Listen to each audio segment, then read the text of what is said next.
Hello दोस्तों, आप देख रहे हैं सुबोध फाउंडेशन ये यूट्यूब चैनल। और आज इस वीडियो में हम डिस्कस करने वाले हैं क्लास 8 सोशल साइंस का जो बुक है उसमें से chapter number 2 reshaping India's political map. ये जो चैप्टर है इसके क्वेश्चन आंसर्स आज इस वीडियो में हम डिस्कस करने वाले हैं। अगर वीडियो अच्छा लगे तो चैनल को लाइक शेयर और सब्सक्राइब जरूर कीजिएगा। ठीक है, चलिए आगे बढ़ते हैं अभी अपने क्वेश्चन नंबर 1 की तरफ। जो दिया है, क्या दिया देखिए। Compare the political strategies of the Delhi Sultanate and the Mughals. What similarities and differences existed between them?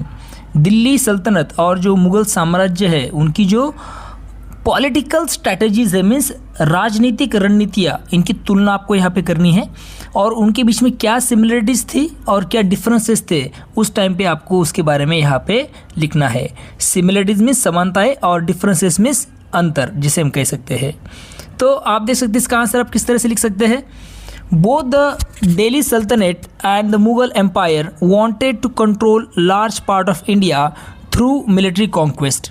अभी दोनों भी, दिल्ली सल्तनत हो या फिर मुगल साम्राज्य, दोनों का जो उद्देश्य था वो क्लियर था कि भारत के बड़े हिस्सों पर शासन करना वो चाहते थे। इसके लिए उन्होंने क्या किया, तो थ्रू मिलिट्री कॉन्क्वेस्ट। और ये किस तरह से वो शासन करना चाहते थे? थ्रू मिलिट्री कॉन्क्वेस्ट मीन्स युद्ध के ज़रिए वो अपना जो है कंट्रोल वो बहुत बड़े हिस्से पे बनाना चाहते थे। अंडरस्टैंड। कुछ मेथड जो थी वो उनके तरीके जो है वो अलग अलग थे, जैसे कि वो मेथड्स आप देखेंगे। नंबर 1 दिल्ली सल्तनत के बारे में दिया है। देखो तो दिल्ली सुल्तान्स, दिल्ली का सुल्तान्स वो क्या किस तरह से रूल कर रहे थे। तो mostly Delhi sultans mostly depend on military power and fear to rule. Delhi के जो सुल्तान थे ज़्यादातर सेना, military power and fear to rule, और डर के बल पर शासन करते थे, डराकर शासन करते थे। They did not involve local rulers much in their administration. ज़्यादातर जो स्थानिक राजाओं को अपने शासन में शामिल नहीं करते थे। ओके, उसके अपोजिट में मुगल्स अगर देखेंगे आप तो the Mughals specially under Akbar, खासकर अकबर के समय में, use both war and diplomacy. उसने युद्ध के साथ साथ समझदारी और कूटनीति का भी उपयोग किया। डिप्लोमेसी मीन्स कूटनीति। दे मेड मैरिज अलायंसेस, उन्होंने विवाह संबंध बनाए। इंट्रोड्यूस्ड एडमिनिस्ट्रेटिव रिफॉर्म्स, प्रशासन में सुधारना की। एंड फॉलोड रिलीजियस टॉलरेंस, और साथ ही साथ सभी धर्मों के प्रति सहिष्णुता, जिसे सुलह ए कुल कहा जाता है, ये उसने अपनाया। To gain support and loyalty, जिससे लोगों का उसे समर्थन मिला, लॉयल्टी मिली। ये सब चीज़ें मुगल्स ने की। सिमिलरिटीज़ क्या दोनों में, तो दोनों जो है both had strong armies and good taxation system to run their empires. दोनों के पास मजबूत सेनाएं थी और टैक्सेशन सिस्टम मीन्स अच्छी ऐसी कर व्यवस्था थी। टैक्सेशन सिस्टम दोनों के पास था टू रन देयर एम्पायर्स, उनकी जो व्यवस्था है उसको चलाने के लिए, अपना साम्राज्य चलाने के लिए। तो ये सब चीज़ें उनके पास थी। डिफरेंसेस की अगर बात की जाए तो दिल्ली सल्तनत was less stable and did not last long. Delhi सल्तनत जो था वो उसका जो शासन था it was less stable, okay, and did not long last. Stability उसमें नहीं थी और वो इसीलिए वो ज़्यादा दिनों तक नहीं रहा।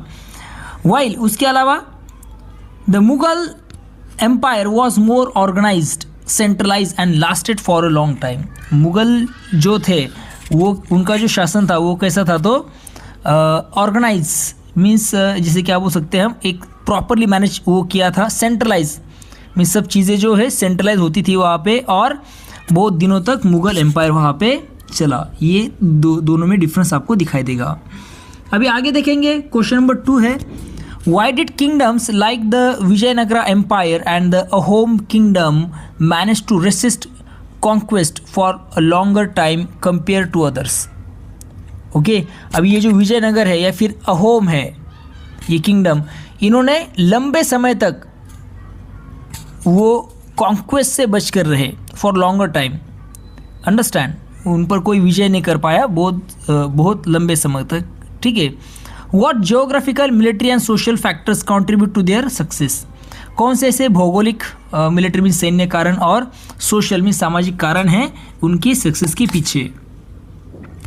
तो आंसर में आप लिख सकते हैं geographical factor, both had natural protection, दोनों राज्यों के पास क्या थी तो नेचुरल प्रोटेक्शन मीन्स प्राकृतिक सुरक्षा दोनों को मिली थी। Vijayanagara was surrounded by hills and rivers, Vijayanagar की चारों ओर पहाड़ और नदियाँ थी। While Ahoms use Assam's thick forest, Assam's thick forest and the Brahmaputra river as barrier, मगर इसके अपोजिट में इसके साथ साथ जो अहोम राज्य है उन्होंने क्या किया तो आसाम के जो ऐसे घने से जंगल है और the Brahmaputra river as barrier, और ब्रह्मपुत्रा नदी को सुरक्षा के रूप में इन्होंने इसका इस्तेमाल किया। किसने? अहोम्स ने। अभी मिलिट्री पावर देखेंगे, मिलिट्री फैक्टर की बात की जाए तो Vijayanagara had a large and well train army, Vijayanagar के पास बड़ी और अच्छी तरह की प्रशिक्षित सेना थी। And the Ahoms developed the paik system where every man gave military service, अभी अहोम राज्य में एक पाइक सिस्टम थी जिसके तहत हर व्यक्ति को सेना में सेवा देनी होती थी। सोशल फैक्टर्स, अभी सोशल फैक्टर्स के बारे में बात करें तो both kingdoms had strong local leadership and unity among the people which help them resist foreign invention successfully. Okay, दोनों जो किंगडम थे दोनों के पास स्ट्रॉन्ग लोकल लीडरशिप मीन्स मजबूत नेतृत्व and unity among the people, और लोगों के बीच में एकता थी दोनों राज्यों में। Which help them resist foreign invention successfully, इसकी वजह से जो बाहरी आक्रमण है उनसे वो सफलतापूर्वक सामना कर सके। ये सोशल फैक्टर आपको वहाँ पे दिखाई देगा। अभी नंबर 3 क्वेश्चन है, देखो इमेजिन करना है, कल्पना करना है आपको कि you are scholar in a court of Akbar और कृष्णदेवराया, आप क्या है तो अकबर या फिर कृष्णदेवराय के दरबार में एक विद्वान है।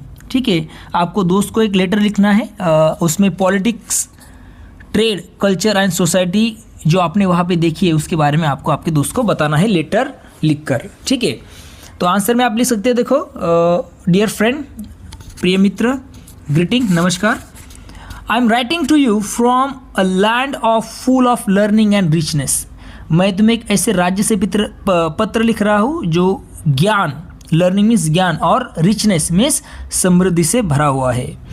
Here in the court of emperor Akbar, या फिर जिसको जो लगता है अकबर या फिर कृष्णदेवराय, यहाँ जो सम्राट अकबर या फिर कृष्णदेवराय का दरबार है।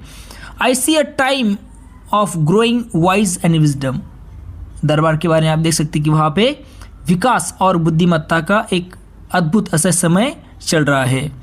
Scholars from different places discuss ideas and religious freely, यहाँ पे अलग अलग स्थानों से आए जो विद्वान हैं वो खुलकर विचारों और धर्मों पर चर्चा करते हैं। ठीक है, the markets are full of goods like silk, spices and precious stones from far away lands, अभी यहाँ पे बाज़ारों में सिल्क मीन्स रेशम, मसाले, कीमती पत्थर जैसे सामान दूर दूर से आते हैं। Artist, poets and musicians are supported by the king and are doing very well. Okay, कलाकार, कवि, संगीतकार को राजा का पूरा संरक्षण मिलता है और वे बहुत अच्छा कार्य कर रहे हैं। People of different religions live together successfully, यहाँ पे विभिन्न धर्मों के लोग शांति के साथ रहते हैं। Making society lively and prosperous, और जिससे समाज जो है वो खुशहाल और समृद्ध है। आपका यूअर्स फेथफुली, आपका प्रिय मित्र, इस तरह से आप इसे खत्म कर सकते हैं। आपका नाम आप डाल सकते हैं नीचे या फिर XYZ लिखिए। Question number 4, how come Akbar, a ruthless conqueror in his young days, grew tolerant benevolent after some years, Akbar का परिवर्तन क्यों आया? मीन्स ऐसा अकबर की जो रूथलेस कॉन्करर था, बहुत निर्दयी सा उसके यंग डेज में, तो वो टॉलरेंट मीन्स सहिष्णु कैसे बन गया? Okay, benevolent after some years, कुछ सालों बाद में उसमें क्यों ये परिवर्तन हुआ? What could have led to such a change, क्या रीज़न है इसके पीछे? तो आप आंसर लिख सकते हैं, देखो इसका, इन हिज अर्ली ईयर्स, उसके अपने शुरुआती समय में, Akbar focused on wars and conquest, Akbar युद्ध और विजय पर ध्यान देता था।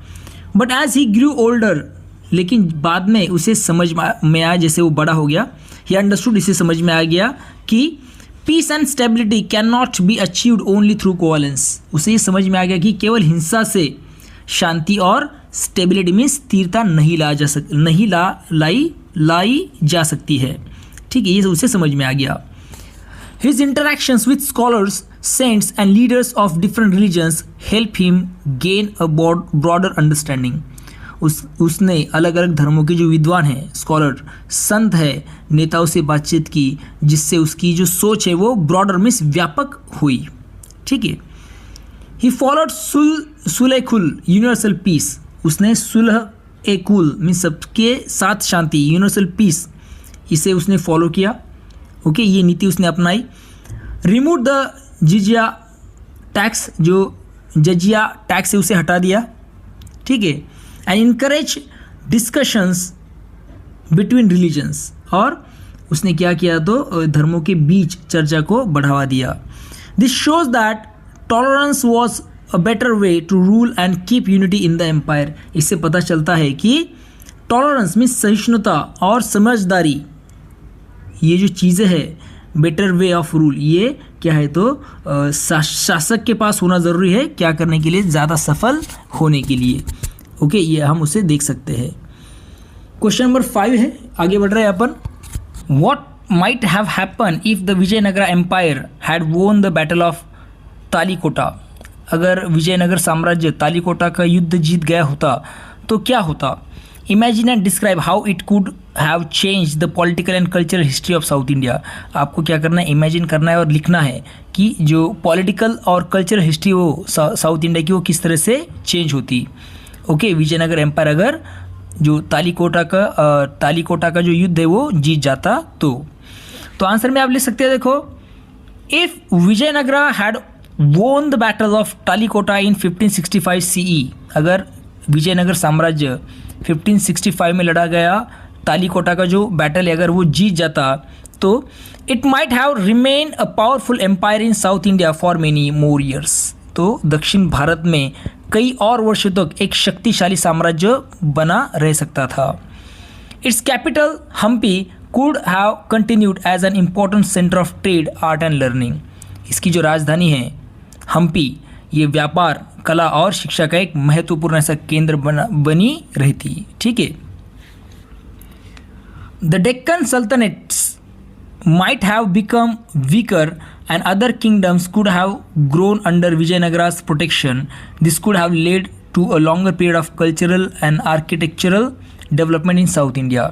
Deccan Sultanate might have become weaker. जो दक्कन का जो सुल्तान है वो कमज़ोर हो सकता था और अदर किंगडम्स, बाकी जो किंगडम है, राज्य है, वो विजयनगर के सुरक्षा के में विकसित हो सकते थे। इससे क्या होता, this could have led to longer period of cultural and architectural development. इससे दक्षिण भारत में संस्कृति और वास्तुकला का विकास लंबे समय तक चलता रहता। ठीक है।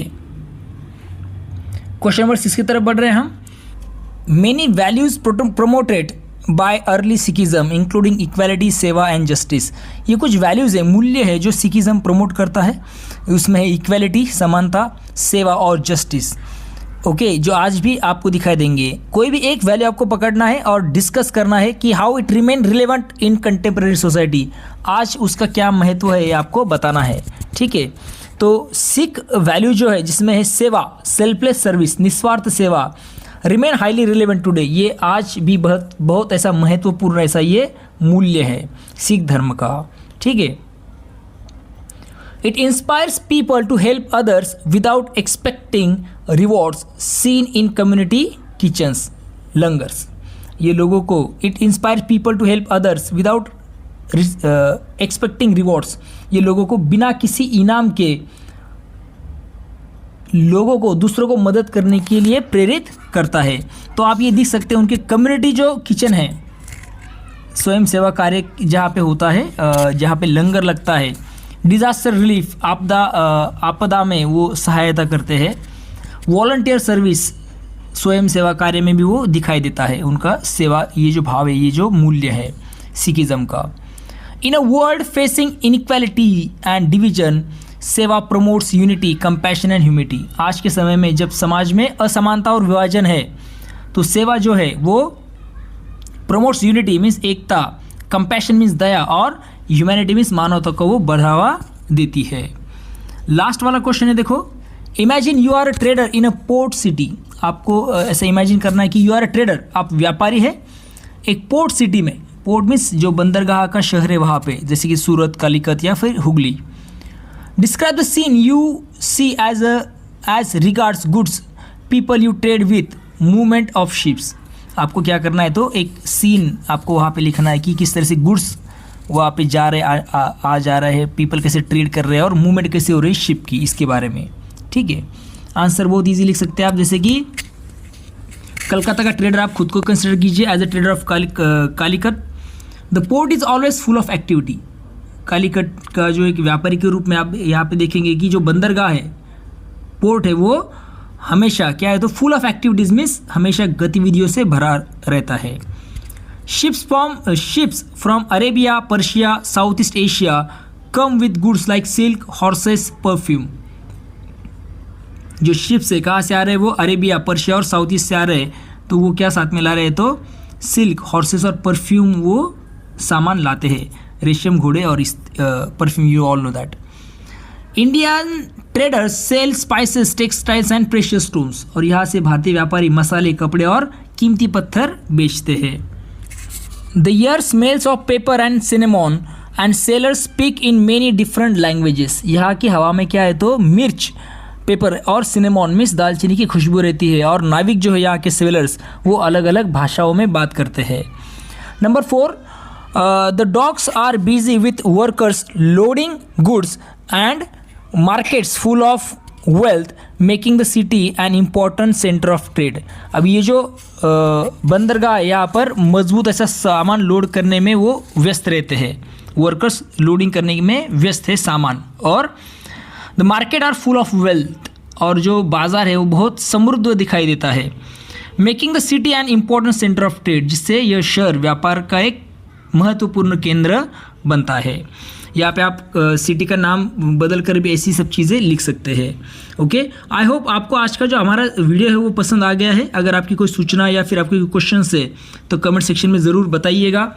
वीडियो अगर अच्छा लगे तो चैनल को लाइक, शेयर और सब्सक्राइब ज़रूर कीजिएगा। अपने दोस्तों के साथ हमारा वीडियो ज़रूर शेयर कीजिएगा। लास्ट में आपको बता दूं कि क्लास 6 से लेकर 12 तक के इंग्लिश और सोशल साइंस की जो क्वेश्चन आंसर्स है उसकी लिंक आपको यहाँ पे मिलेगी हमारे यूट्यूब चैनल पे। साथ ही साथ सब चैप्टर्स को मैंने एक्सप्लेन किया है, वो भी आप जाकर देख सकते हैं। तो चलिए फिर मिलते हैं नए वीडियो के साथ। देखते रहिए सुबोध फाउंडेशन, ये अपना यूट्यूब चैनल। तब तक के लिए thank you and take care.